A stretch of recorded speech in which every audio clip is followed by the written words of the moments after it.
ಎಲ್ಲೆಲ್ಲಿಂದಲೂ ಅಕ್ಕಿ ಬರುತ್ತಲ್ಲ ವಿಪರೀತ ಧೂಳು ಇರುತ್ತೆ. ನಂಬರ್ ಒನ್, ತುಂಬಾ ಜನ ಪಾಪ ಉಪ್ಪು ನೀರು ಹಾಕಿ ತೊಳಿತಾರೆ. ತುಂಬಾ ಸತಿ ತೊಳಿಸಿದಾಗ 4 ಸತಿ 3 ಸತಿ ತೊಳೆದಾಗ ನೀರು ಕ್ಲಿಯರ್ ಬರುತ್ತೆ. ಅಕ್ಕಿ ತೊಳೆದ ನೀರು ಕೂಡ ಕೆಲವರು ಬಳಸ್ತಾರೆ, ಸೊ ಅದು ಕೂಡ ಉತ್ತಮನ ಹೇಗೆ?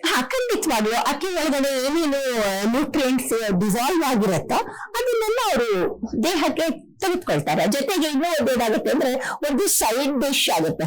ಅದಕ್ಕೆ ಒಣಮೆಣಸಿನಕಾಯಿ ಹಾಕಿ, ಹಿಂಗೆ ಹಾಕಿ, ಕರಿಬೇವಿನ ಸೊಪ್ಪಿನ ಹಾಕಿ, ಒಗ್ಗರಣೆ ಹಾಕಿ ಗಂಜಿ ಅಂತ ಮಾಡ್ತಾರಲ್ಲ, ಅದೊಂದು ಸೈಡ್ ಡಿಶ್. ಒಮ್ಮೊಮ್ಮೆ ಅದು ಕೂಡ ಅಡಿಗೆಯಲ್ಲಿ ತಗೊಂಡಾಗ ಒಂದು ಅಡಿಗೆಗೆ ಒಂದು ಮಧುರವಾದ ರುಚಿಯನ್ನ ಕೊಡುತ್ತೆ. It adds more taste to your meal.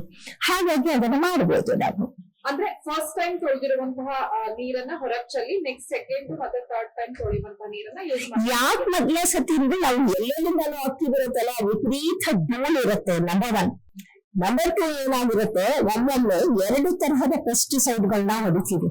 ಒಂದು ಗೋಡೌನ್ ಅಲ್ಲಿ ಅಕ್ಕಿ ಚೀಲಗಳನ್ನ ಇಟ್ಬಿಟ್ಟು ಹಾಗಾಗಿ ಪೆಸ್ಟಿಸೈಡ್ ಹೊಡೆದಿರ್ತಾರಲ್ವಾ, ಅದನ್ನ ನಾವು ಹಾಗೆ ಹೀಗೆ ತೊಳಿಬಹುದು.